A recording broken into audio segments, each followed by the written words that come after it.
Greetings and welcome back to Room 303 in Sophomore English. I'm with you in your hymnals now on page 408, 409 and following. We're going to do what your textbook likes to do every once in a while. Compare two different titles together and two different genre types. We're going to be looking first of all at Valencia's The Censors, which is a short story. And then we're going to look at Pat Mora's reflective essay, The Leader in the Mirror. But the place that we're going to connect these two is the issues of tone. I hope that you're with me at 2B really quickly on page 408. Let's get this one in our notes. This is a really difficult concept a lot of times, but really not so difficult when I say it this way.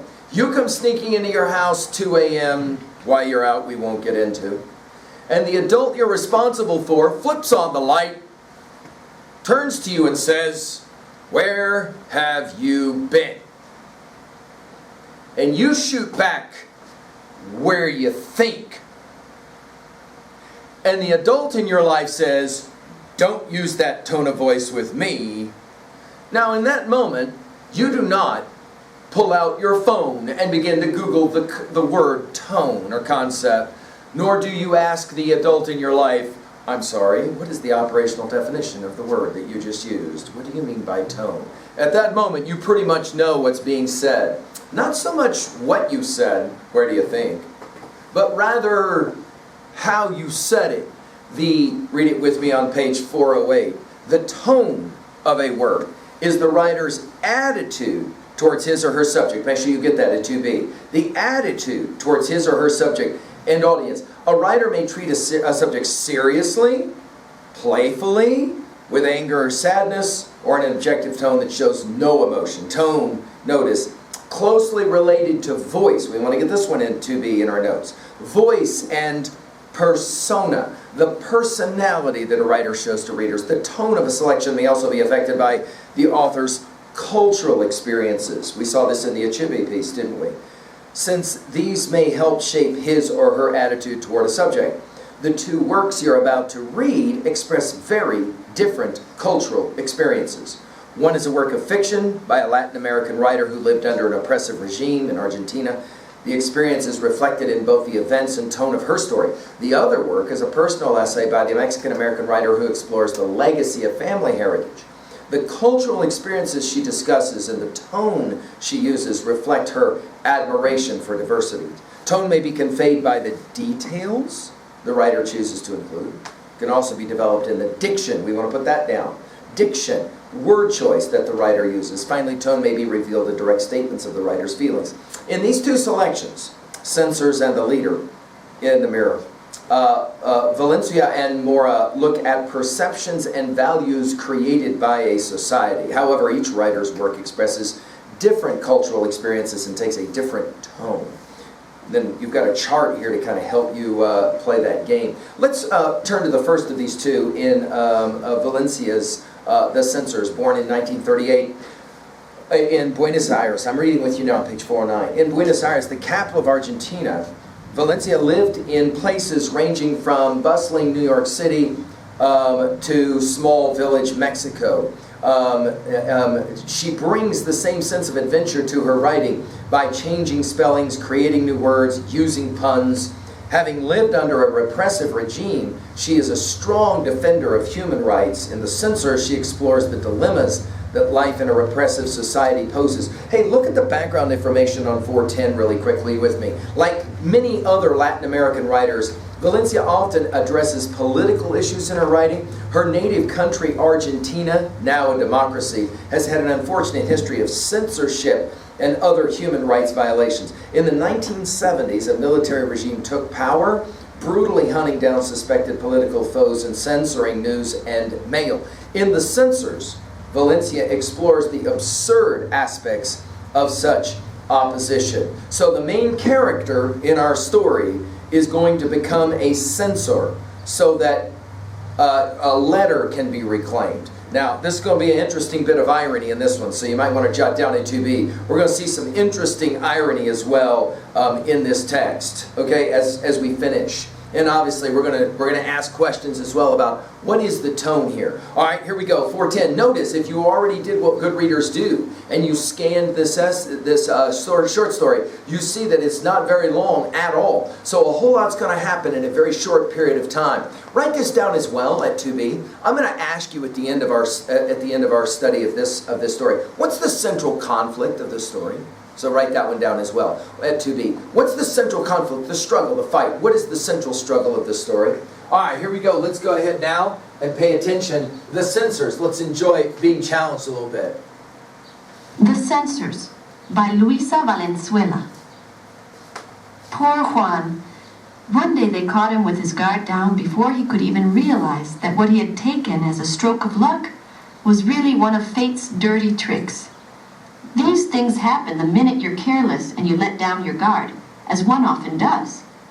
Jacinto let happiness, a feeling you can't trust, get the better of him when he received from a confidential source Mariana's new address in Paris, and he knew that she hadn't forgotten him. Page 411. Without thinking twice, he sat down at his table and wrote her a letter. The letter that keeps his mind off his job during the day and won't let him sleep at night. What had he scrawled? What had he put on that sheet of paper he sent to Mariana? One knows there won't be a problem with the letter's contents, that it's irreproachable, harmless. But what about the rest? He knows that they examine, sniff, feel, and read between the lines of each and every letter, and check its tiniest comma and most accidental stain. He knows that all letters pass from hand to hand and go through all sorts of tests in the huge censorship offices, and that in the end, very few continue on their way. Usually it takes months, even years if there aren't any snags. All this time, the freedom, maybe even the life, of both sender and receiver is in jeopardy. And that's why Juan's so down in the dumps, thinking that something might happen to Mariana because of his letters. Of all people, Mariana, who must finally feel safe there where she's always dreamed she'd live.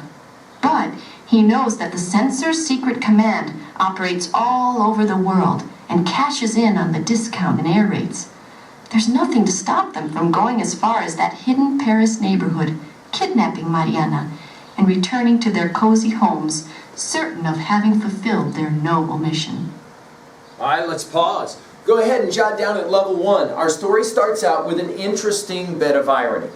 Juan receives a letter from his girl in Paris, and quickly, because he's so happy, decides to write her back. The moment that he sent the letter, it hits him. Notice on page 411, the first full paragraph.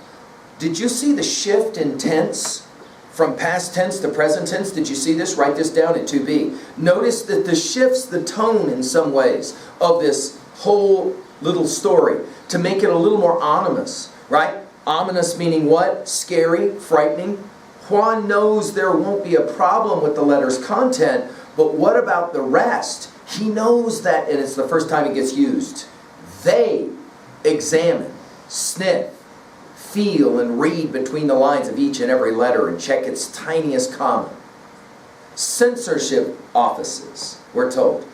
That's why Juan's so troubled. Skip down a few lines. Thinking that something might happen to Mariana because of his letters. Of all the people, Mariana, who must finally feel safe there where she always dreamed she lived, in Paris. But he knows that the censor's secret command operates all over the world. In other words, jot it down at level 1. What kind of cultural experience is one, and to some degree Mariana still in Paris, living in? Oppressive, frightening, scary. You do things and then you're always looking over your shoulder, worrying that maybe you said or did the wrong thing, because everything can be misconstrued. And all of a sudden, can you imagine if I'm giving this lecture and all of a sudden they just come through the door, armed guards come through the door and pick one of you up and just drag you out of here. And you're like, dude, what is going on here? And they just drag you out of here, and then the rest of us never hear from you or about you again. and one of you go, I gotta find out what happened. And you go down to the police station, you walk in, you say, hey, what happened to that person that you drug out? And then all of a sudden they're like, you're coming with us now. Through the doors you go. And we never hear about you again. Your family never hears about you. No one ever knows about you. And if anybody asks, they ask at the risk of their own life. That's the kind of situation that Juan lives in. So notice how his happiness, hurrah, my girl hasn't forgotten about me living in Paris, turns to fear and despair only because he wrote a letter. What to do? The letter has already been written and sent. Obviously, you're getting a sense of what the major conflict of our story might be as well. Again, it's a short story, but there's a whole lot of interesting stuff that goes down in this story. Let's pay attention now to what happens. Well, you've got to beat them to the punch. Do what everyone tries to do. Sabotage the machinery. Throw sand in its gears. Get to the bottom of the problem so as to stop it. This was Juan's sound plan when he, like many others, applied for a censor's job. Back to past tense, Not right? because he had a calling or needed a job. No, he applied simply to intercept his own letter. A consoling but unoriginal idea. He was hired immediately. For each day, more and more censors are needed, and no one would bother to check on his references. All right, so put it at level 1. He writes her a letter. He's like, oh no, I might have gotten her seriously checked. I know what I'll do. I'll get a job working in the government office that is the censorship office where all the letters come through, and I'll just look for my letter, and when it comes through, I'll stick it in my pocket and I'll be done with it, and then I'll never have to worry about risking the life of my girl in Paris. Great idea, right? Of course, it does beg a little bit of we've been playing this game as sophomores of trying to predict. What do you imagine is going to happen next? And let's see if your prediction is accurate. For most of my sophomores, they ain't even close. Watch what happens next. Ulterior motives couldn't be overlooked by the censorship division, but they needn't be too strict with those who applied. They knew how hard it would be for those poor guys to find the letter they wanted, and even if they did, what's a letter or two when the new censor would snap up so many others? That's how Juan managed to join the post office's censorship division with a certain goal in mind. 412. The building had a festive air on the outside, which contrasted with its inner staidness. Little by little, Juan was absorbed by his job, and he felt at peace since he was doing everything he could to get his letter for Mariana. He didn't even worry when in his first month he was sent to Section K, where envelopes are very carefully screened for explosives. It's true that on the third day, a fellow worker had his right hand blown off by a letter, but the division chief claimed it was sheer negligence on the victim's part. Juan and the other employees were allowed to go back to their work, albeit feeling less secure. After work, one of them tried to organize a strike to demand higher wages for unhealthy work, but Juan didn't join in. After thinking it over, he reported him to his superiors and thus got promoted. You don't form a habit by doing something once, he told himself as he left his boss's office. And when he was transferred to Section J, where letters are carefully checked for poison dust, he felt he had climbed a rung in the ladder.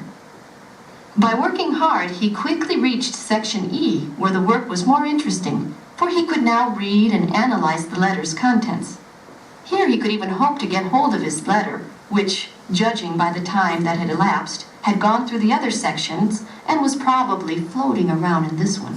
All right, let's pause. Write it down at level 1. What happens with Juan? Well, he goes into the censorship office, and very quickly he learns how to play the game. In other words, when they come to him, for example, and they say, hey, we're going to go on strike, create some negative energy for the people in power, the government, he turns them in. And in so doing, he gets his step up. He gets his promotion. Then he goes to his next place of work. It's a dangerous place of work because explosives can be sent through the mail. He doesn't mind at all. Slowly, notice, he's beginning to identify with this job in some strange way. Write that down. He's beginning to identify with this job in some strange way. Of course, what is his whole mission? To be able to acquire the letter that he sent to his girl so that way he can save her life. Let's pay attention now to how the story will end. Soon his work became so absorbing that his noble mission blurred in his mind. Day after day he crossed out whole paragraphs in red ink, pitilessly chucking many letters into the censored basket.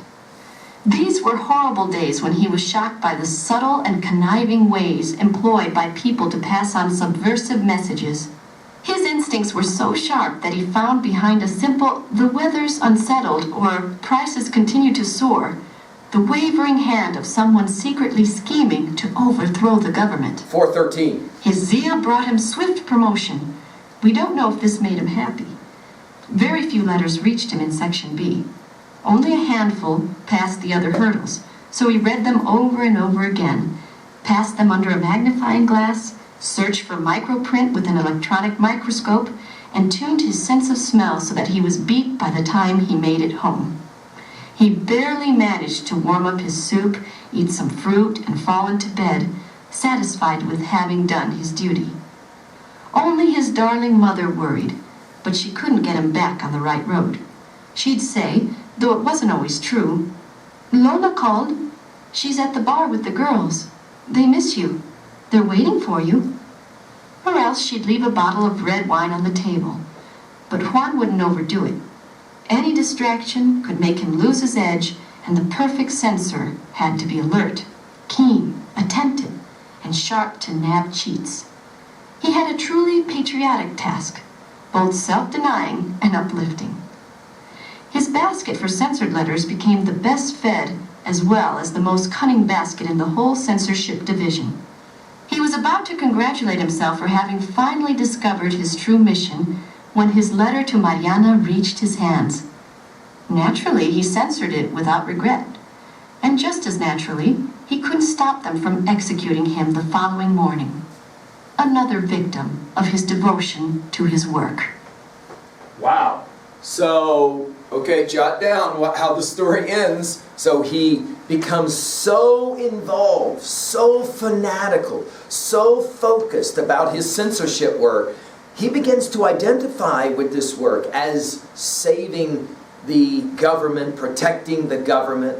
His mother sees this as deeply concerning and tries to distract him. But notice the irony on page 413. He was satisfied with having done his job. Any distraction could make him lose his edge, and the perfect censor had to be alert, keen, attentive, and sharp to nab cheats. He had a truly patriotic task, both self-denying and uplifting. Now the question that is given to you on 413 there, do you see it to the right? How has Juan's job changed his attitude towards censorship? Obviously is an important question as well in regards to the tone of a story like this. That is to say, what is the tone, the attitude that the author is taking towards this character, and more particularly what happens in this story? Well, some have called this tone a very kind of sarcastic tone, because notice at the end of the story, Juan does his job so well that his own letter comes across his desk, and he cannot help but finding all kinds of problems in the letter. We know there are no problems in the letter. That's how the story begins. And yet he will turn himself in, and for that he will be executed. What? Now, of course, at 2b we can write down, this is dark irony, that he would start out wanting to save himself and end up being responsible for having himself shot, because he's the very censor that brings forward the letter. Now that's the story at level 1. Let's jump to level 2a quickly. What is this story actually about? Can we say this out loud? This is not a story that so easily is taught to middle schoolers or even to 9th graders. It's a more sophisticated story, because Valenzuela is saying something really influential for us about the power of the totalitarian state. Let's write that down. The power of the totalitarian state. When a total kind of dictator or the military takes over in a Central or South American country, and all of a sudden everyone is afraid for their life, so they begin to behave in strange ways. Notice Juan here. innocently gets his job as a censor, and yet it begins to become infective. His mind begins to be taken over. So what exactly is the message here at 2A? Well, there's several that we maybe can write down. One is, be careful what you give your energies to, because it can begin to consume you in some way. You can start out by just kind of seeing it as a hobby or something kind of fun to do, and yet it can become completely consuming for you in every way.